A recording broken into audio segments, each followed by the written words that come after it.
So since we're putting the 63 Fairlane fender on here, I have to change the bottom angle of this inner fender a little bit. So that's what I'm working on right now. Cut this little square section off because the newer fender actually swoops back and kind of covers the wheel here a little bit. So changing that up, I cut a little piece to replace this section here.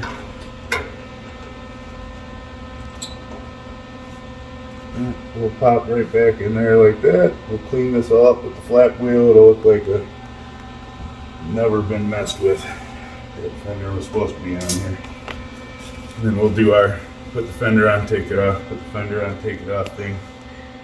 Because I still have to cut this opening out for the door there. So it's fun. Figured out a cool little trick with the bead roller to make that work on there, so we can show you that too.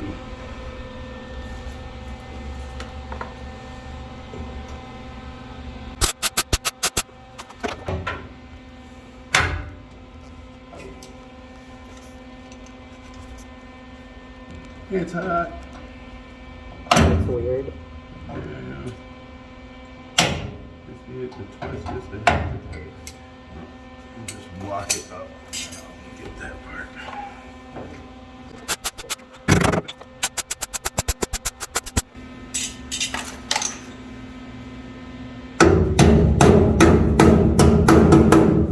Metal works way better when it gets hot, so way easier to bend it where you want it as you go.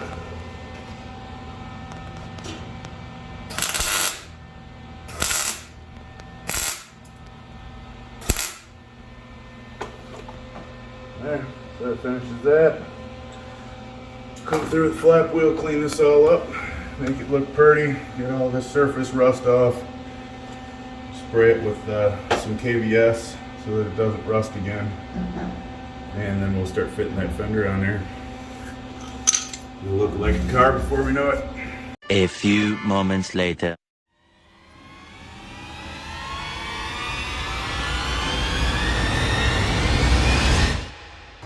So, Ford Fairlane, way longer car. This is where the door would be. So we didn't need all that. So I cut this out of the way so we can get started. It's also not as tall of a car in the midsection. So I straightened out this flange and we'll get this all perfect in metalwork right now. I'm just getting it out of the way. And then you can see, got this nice little line here. Normally we'd open the door and mark that from the inside right on the jamb, but the way the inside is set up in the door jamb, you can't do that. So luckily, we're replacing the lower door skin just because this has been beat with who knows how many shopping carts and people and kids and whatever. So I actually put this in, got it lined right where it would be, lined up my line on top, and that's how I got my line here. So I did all kinds of thinking on it. I was going to make a little plywood buck for this to bend this lip over because I actually want a 1/2-inch flange bent in so that I can spot weld it like the original on the inside.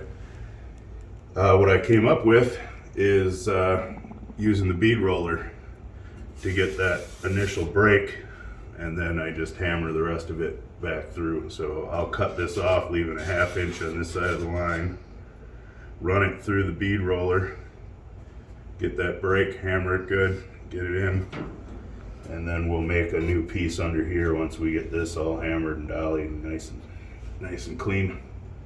So I'm going to get to that, and hopefully I'll only have to put this fender back on maybe 2 or 3 more times. Yeah, let's see. So did a little hammer and dolly work. I got this bead out kind of close to the shape we want. Much better than it was before. And we're gonna run it through and try to get that bead roll right on this black line so we can get that 45 broken in here. This is way easier to do with 2 people. Just especially if you don't have one with a motor. Ready? Yep, go for it. One with a motor. Nice. Oh. Okay. So basically, I'm the motor.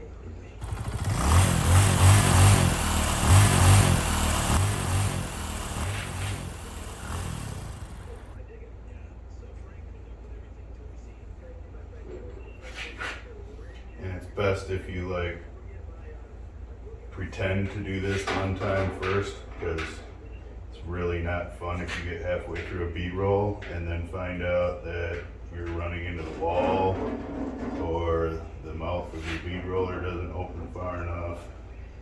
A little faster.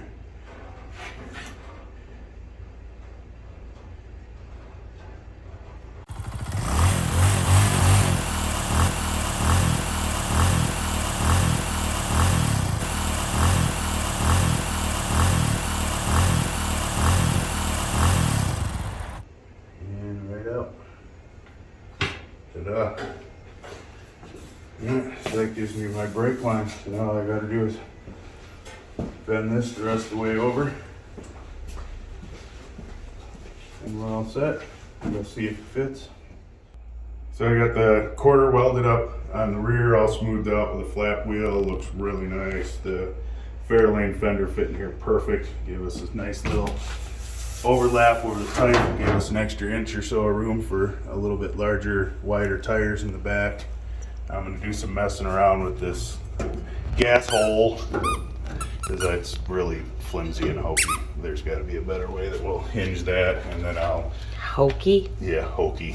That's the best, nicest way I could put that. And that's factory that way, so that's even worse. But we'll find a nicer way to get this hinge so it fits in this opening really nice. And then when I get the bumper on, I'll deal with how I'm going to wrap the newer style rear quarter around and make it line up and look nice with the bumper. So we're going to move on up here. Again, the game is get this thing solid so we can get it off and get it on the new chassis. So the first thing I did was drilled out these hinges on the door because we've already spent a little bit of time getting this pretty well lined up. So this door has to come off for me to do this front patch nicely, and I want the door to go right back where it was. Probably reskin the door while I have it on at the same time. So that handles that. The piece that we got actually comes all the way up to where this body line starts to curve forward. So I set it in place, made a line, came back an inch or so I got room to play. And this will then fill in that area, get rid of all the dented, beat up stuff at the bottom here. And then I'm gonna try to clean this up. I might end up replacing it, but I think I can hammer and dolly and get most of this nice and solid so that it looks nice. And then we'll get our little fake louver holes back in.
So if your piece sounds like this when it hits the ground, it's time to replace it.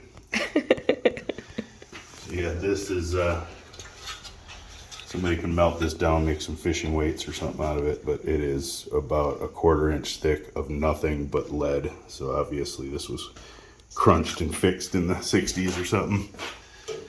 So that was that. So I cut all of this stuff out, got it down to the original subframe areas, hammered and dollied, straightened out all the little lumps and bumps around here.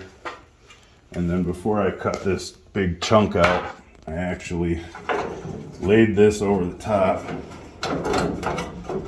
And you can see all these little screws. I screwed that into the original piece. And then I just sat and beat on this thing till I could get it to the actual shape I wanted. I mean, it was really close when we got it from the company, but they say right in the description, we'll take some fitting it. So that's what I was doing. I'm gonna take this over. I've got some different size pipe and I'll smooth all this out and get it nice and clean. We'll get this all tacked into place. And I was gonna fit the original trim on here. I got it close, but the body has squished and sagged in the mount so much that I can't actually even get the grill in here till we get this off of the original frame. So we'll do that final fitment on that. This side over here we've got done pretty much already. I had to replace the headlight on this one because it was all crunched out. So this whole headlight bucket is new. And then this is what that piece on the driver's side will look like once I get it all beat into shape and welded in.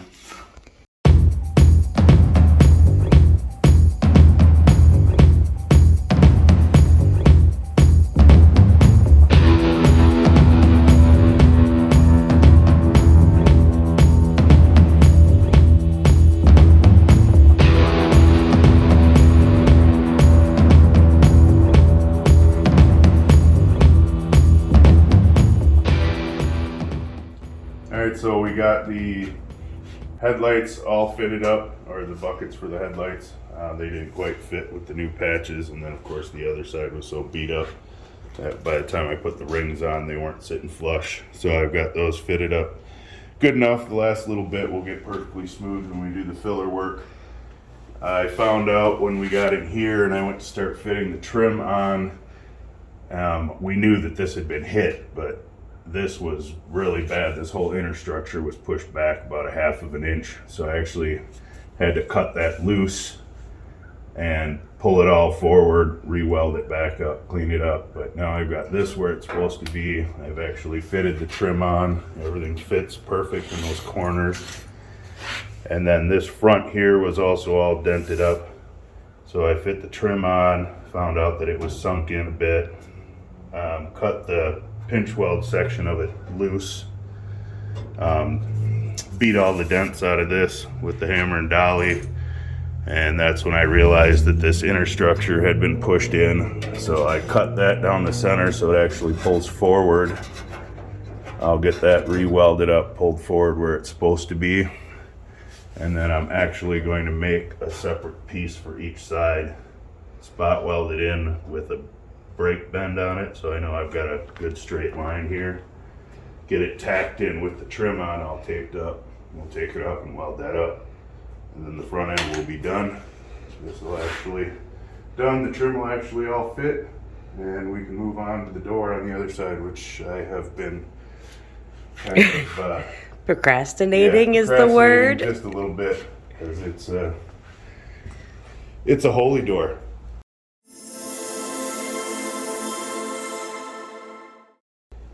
So that's going to be an all-day job right there, just getting all this stuff cut out, rebent, welded back in, fitted the skin on, and put back into shape.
Alright, so we're getting ready to lift this body off of its old frame. We got the deck lid and the hood off. Like I said, all the body mounts have all been removed. Welded these bars in just to stiffen up the top edge, just because there's no roof on this car. So that should hold everything, especially now that all the new rocker pieces and everything are in. This should be good and sturdy when it comes up in the air. Unbolted, disconnected everything from the radiator, so we didn't have to take all the juice out of that, and then removed everything from the firewall, brake lines, steering column, heater box, heater hoses, anything that looked like it's attached between the frame and the body, because we're going to try to pull this whole chassis with the motor, everything all out in one piece from underneath this thing.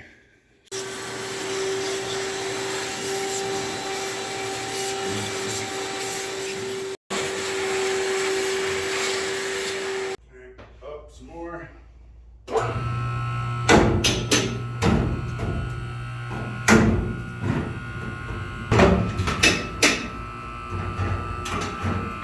Hold up. The radiator cap looks like it's catching bad.